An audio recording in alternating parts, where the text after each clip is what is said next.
Welcome back to the What's More podcast. I'm your host, Quinton Harris, and you're dialed in for our episode here to talk about the port strikes. You know, we talk about all the time inflation. We talk about some of the administrative policies, and we damn sure talk about the Federal Reserve and all the monetary policy that they have to deal with. But today I want to talk about the impacts of the strike at the ports and what is happening. And for me, this is one of those variables. You know, we talk about all the time that, hey, if we can stay the course and we just didn't have anything such as, you know, war or bank collapses, this could be a variable that if it lags on, you know, if it goes longer than, let's say, 2 weeks, you could have some potential issues that could impact cost of goods, which we all know what that means for the consumer, as well as what it means for the economic policies. So let's talk a little bit about it. You have the longshoremen that are currently on strike on the East Coast, and that their union is essentially striking on behalf of longshoremen across the East Coast and the Gulf Coast. There's two different types of shoremen unions. You have one for the West Coast and one for the East Coast. So this is specifically about the East Coast in particular and the ILA, right? So the ILA is the group that represents the East Coast. And if you look at the true, I guess you could say, functionality of the strike is you have ports around the United States post-COVID that have made billions of dollars. Like, you know, you talk about all the time, we hear on our YouTube channel at What's Your One More with the number one, that What's Your One More. Many people talked about greedflation from a consumer aspect. I've heard from many people on social media about profits over people, you know, talking about labor not meeting the demand of inflation, labor not meeting the cost of living, yet these companies are making billions of dollars, and none of that is being passed down in the form of wage increases to help offset some of the troubles and the cost of living that are happening in today's world. And this could be argued as another example because of the amount of record profits that were made at the ports. And you could argue that it was maybe on the backbones of some of the longshoremen that are there to help with the imports and the exports. Now, just so that we're on the same page, a lot of the imports, like for example, not a lot, but the vast majority of imports come in on the West Coast. The vast majority of exports happen on the East Coast. Now, that doesn't mean the East Coast doesn't bring in and the Gulf doesn't bring in exports, because they do, but they're more import heavy than they are export heavy, versus the West Coast, which is the opposite of that. They're more import heavy and less export heavy. So I think that's important in this, because later on in the show, we're going to play a clip from the actual ILA president. And it's an interesting clip because the things that he says and the demeanor in which he's saying it, he's there to represent obviously all of the union workers he represents as a president. But I mean, he does bring to light some serious concerns that could happen. And, you know, we'll kind of show that a little. Matter of fact, let's just go ahead and play it right now. So I was going to go ahead and play that clip, and we have the video where he's conducting an interview, and you'll see. And if you're listening to this, go back and watch it on YouTube at What's Your One More. If you're listening to this on the podcast on Apple or Spotify, go back and check it out at What's Your One More and watch this video, because you're going to hear him, but you should actually see like his demeanor and his facial expressions on some of the things he's saying, because it does lead to the focus of the next conversation. So I'll go ahead, shut up, and go ahead and play it from here. Waiting on the other side. Let me explain something to you. These people today don't know what a strike is. Right. When my men hit the streets, from Maine to Texas, every single port will lock down. You know what's going to happen? I'll tell you.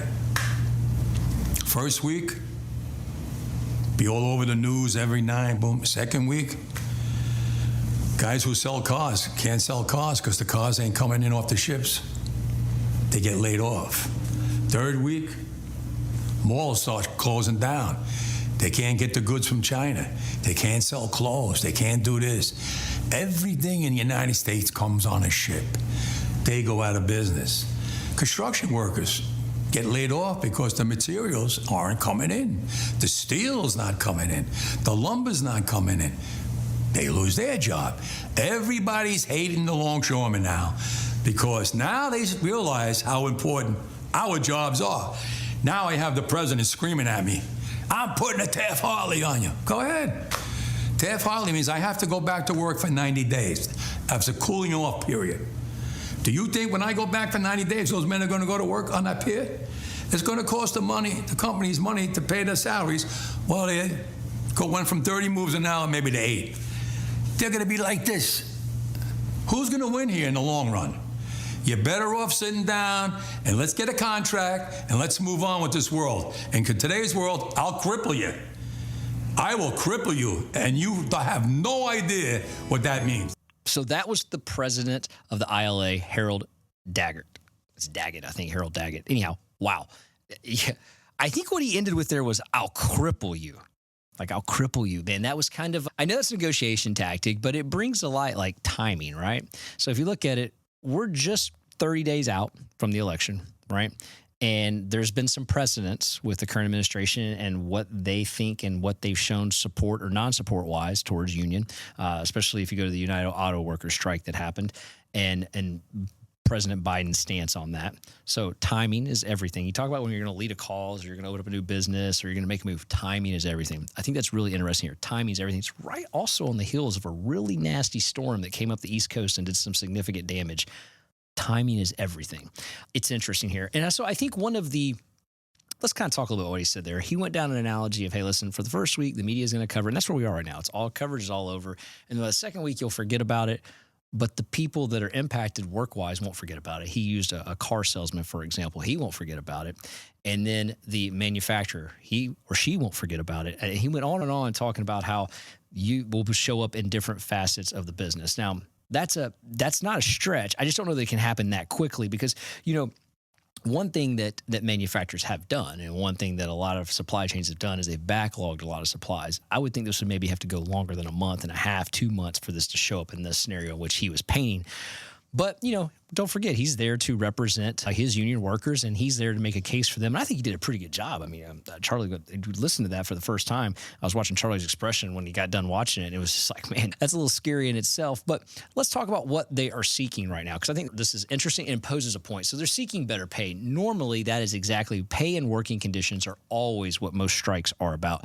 You never see one strike because they're like, oh, I want more hours, or I want to work 180 hours because I'm working 40. It's typically not because they're underworked. It's because they're overworked, not compensated, and the work conditions usually aren't good in a strike. I didn't see much about the work conditions come up on this, but I did see it's all money driven. But there's a second component that I think deep down in the heart of this is probably where the strike is really stemming from. Because let's face it, you don't wake up today and go, well, hey, we're going to strike tomorrow. These things take time to fester. There's usually talks and negotiations because maybe your terms are up. There are things that are brewing in the background that are like, hey, listen, if you can't do what we want, we're going to strike. So this takes time to develop is what I'm trying to say.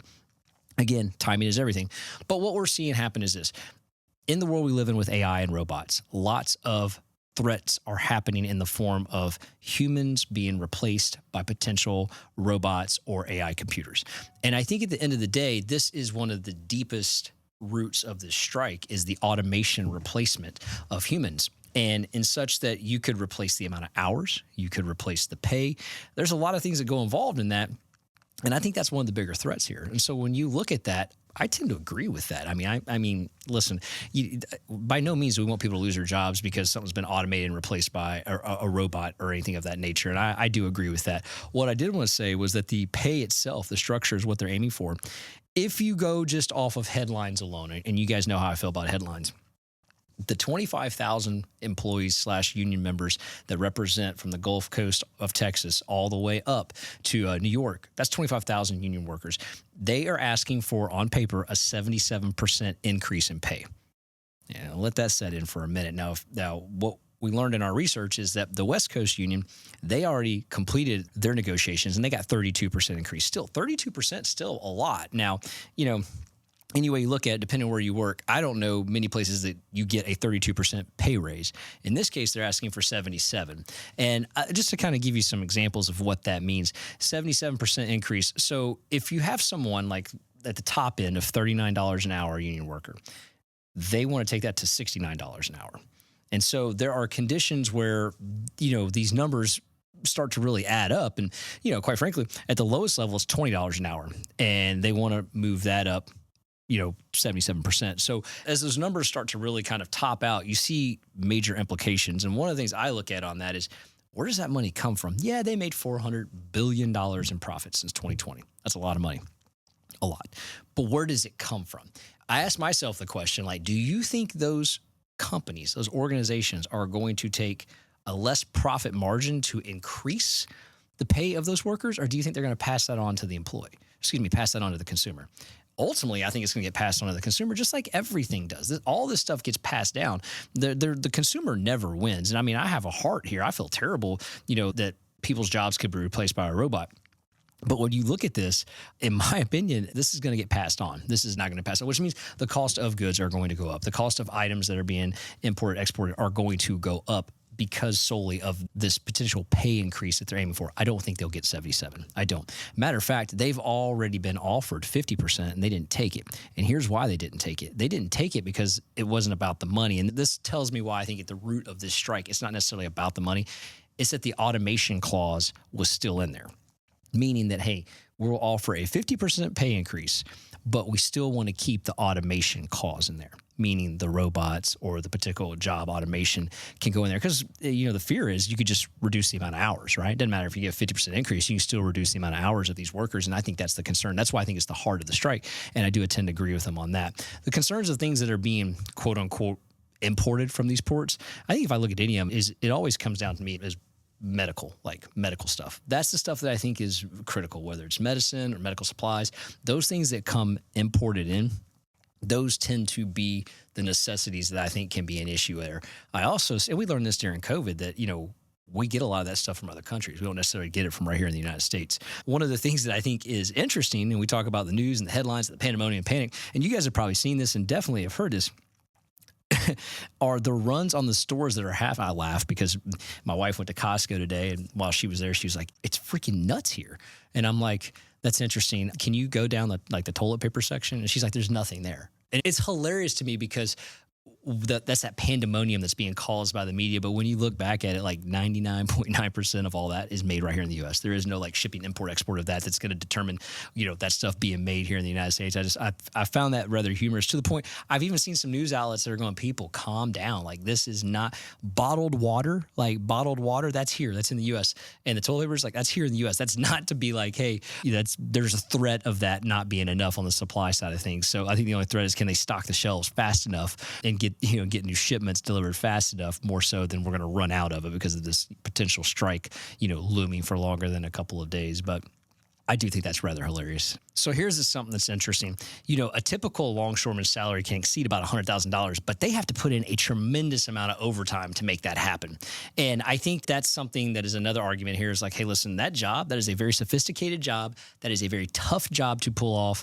And quite frankly, it deserves the right to make specific salaries or specific money for that, not just $20 an hour for what they do. And they put up with a lot too. I mean, there's a lot of things that go on. There's a lot of labor conditions that, many people will never experience. And I think that's something that's really important here. And I think he makes a good case for that. It's a very specialized job. And I think it's a very important, obviously I know it's an important job, but it's something to be put on there. But here's what's interesting is I think the president is at a pivoted point here where he has to actually make a decision on, hey, what are you going to do? And here's what I mean by that. If you look at how he embraced and the unions and the organized labor force, such as United Auto Workers, right, and the picket line, I think he was the first president to embrace that. The standard has been set. Is he going to do that here? This will be interesting. This will be interesting to see how the White House responds to this, because I think there's something that he's going to have to take a look at on this and say, hey, listen, what's the impact of this and how is it going to, quote unquote, make its way down to the consumer and the American public, especially right now during election season. And, he is now the president is presented with the Taft-Hartley option. Now, what's interesting about this is the Taft-Hartley option is a legal action that was put into place in the 1947 Labor Management Relations Act. And it's essentially where the president can invoke the Taft-Hartley option and say, hey, listen, you as a union worker have to get back to work. You have to get back to work. Now, as you heard in that clip, that's only for 90 days. You have to get back to work, though. You can still fight for your rights, and you can still do all the things you want to do, but you got to get back to work because it's an economic emergency, and we cannot have this. But you just heard Daggett and what he said. He just said, listen, yeah, we'll go back to work, but instead of doing 30 things per hour, they're going to do 8, which means you're going to get low-level production, and we don't really care. But, the one thing I took away from that is 8 actions per hour is better than no actions per hour, right? So that may give some sort of relief while they're kind of going through this here. But that hasn't been done in the modern era in forever. And is the president going to do it? How is that going to look? Are they even going to talk about that before? I think they get some sort of they get some sort of win here put together before it even gets to that level. But if this thing drags out, the implications are going to be very interesting to watch. And I do think in that video, I do think you heard some things that are very interesting. I think we get a month down the road from this, there could be some issues. I think Harold Daggett was very spot on with what he said a month and a half down the road from now. And to me, that's something that is a little worrisome. And I'm like, well, that kind of makes me think that inflation could bring its way back. That's where I'm going with this. Like, that's the one thing I don't want to see is price of goods go up more than what they've already done.